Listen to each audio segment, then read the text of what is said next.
We're back again. All right. I think we were all pretty impressed by that performance. I got to imagine you're feeling good. Talk to us how you're feeling after that one. I feel great. I came out, I think I'm pretty healthy, so I like that the most. Yeah. I think that, we thought your best chance was on the feet. I mean, did you feel that you were going to completely outmatch her on the feet? Yeah, I did. Absolutely. And I also knew I was gonna out grapple her as well. She pulled like guard or something, so that kind of threw me off a little bit. I was expecting the single leg, but once I stopped the first couple like attempts of her coming in, then I also felt her strength, and it wasn't anything like mine. So yeah. Going into it, did you know that? I mean, we thought this was kind of a matchup of these top prospects, right? Two young prospects that look like they're the future of the division. I mean, did you feel like this was going to be a test to prove you are deserving, or did you know that you were going to be able to outclass her? I absolutely knew it.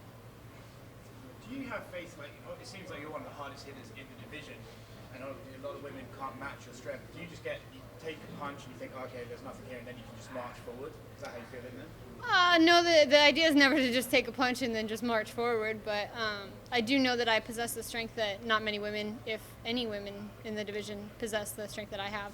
I actually didn't even do any strength and conditioning for this camp aside from a little bit of like conditioning with my coach, but not a single weight was lifted in this camp.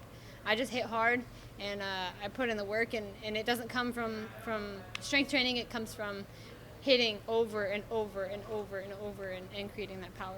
Do you think Paige VanZant will answer the call? I'm sorry? Do you think Paige will answer the call? I doubt it, but if she does, I'll be here. I saw your coach, Ben Askren, on Twitter was saying he thinks you'll ruin her Instagram career if you end up fighting her. Oh, I absolutely will ruin her Instagram career. These elbows hit hard, and they cut you up.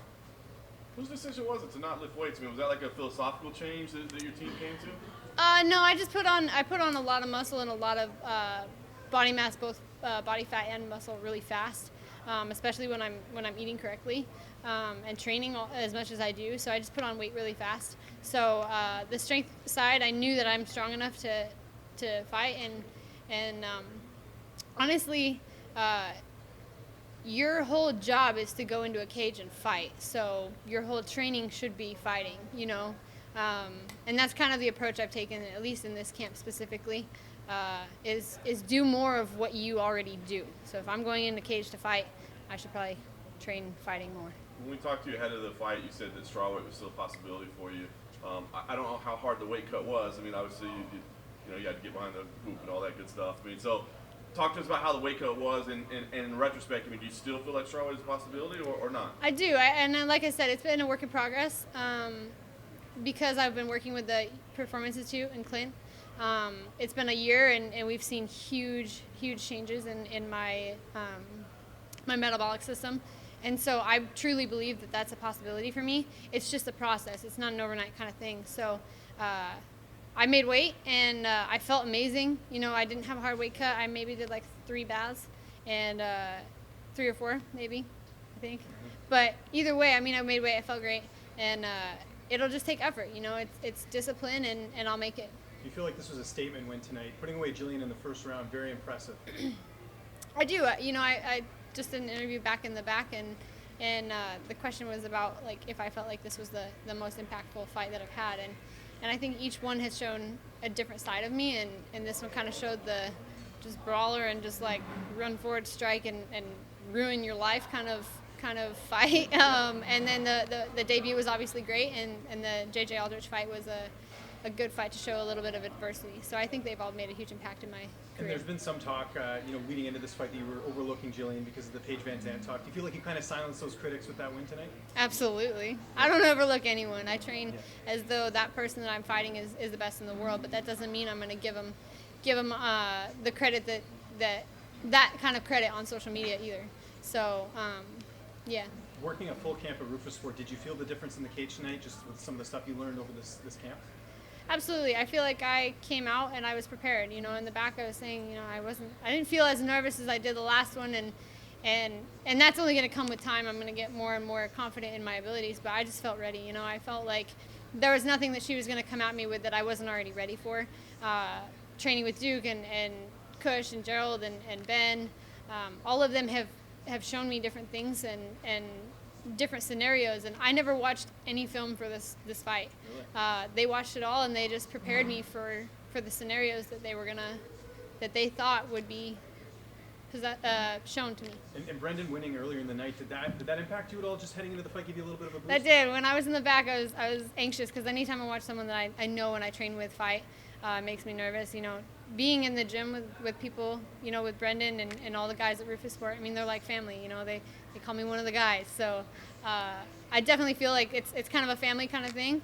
And seeing him get the win, that first round, I was like this. I was like tapping my leg, and I'm sitting there. And no, to see him get the finish, I was so happy, and he should be proud of that win. What's written on your hand? What's written on my hand? It says, "I am undefeated." And then there's a Bible verse. And then on my wrist it had 8-0. And then I always write on my gloves, my hand wraps, and my arms. What's the Bible verse? The Bible verse is Psalm 144, verse 1. And it's the Lord who prepares my hands for battle. And it's that one. Hypothetically, Paige turns down the fight. Dana comes to you, the matchmakers come to you and say, all right, pick someone else. Who are you picking? Well, first of all, if Paige turns down that fight, I'm going to assume I'm 9-0. And after that, we've talked about a couple of different things. I've had a couple of different conversations. There's been talk about Antonina Shevchenko. I mean, obviously, any of the girls in the division, I really don't care. It's whoever Dana and my team and all of us we decide on. But we've talked about a couple of different names, but we'll see. You talked earlier that you were, according to ESPN, the sixth best fighter under 25. I think I should go Think to they number should one rewrite now. that? Yeah, I think I should go to number one now. Are you looking to get right back in the cage? What are you thinking of? Yeah, I mean, my hands are good. I in the last fight I broke my hand. I had thumb surgery, so I came back after 6 months, and this fight I came out and I feel pretty great. So yeah. After your debut, you said you were eyeing big cards. That's what you want. What's a card coming up that you had your eyes on? I had my eyes on this one, so I haven't looked at it yet. Like I said, we'll go and talk, but I think I make the card big now, so I think we're good. How are you celebrating tonight? Obviously with the family, I know that's a big part of it, but any plans for tonight? I have a lot of family, a lot of sponsors. I have a lot of family that came out. Most of my family's from New York, and so they made the drive down. I have a ton of sponsors. I'm sponsored by Ford Long MacArthur. They came up from Kansas.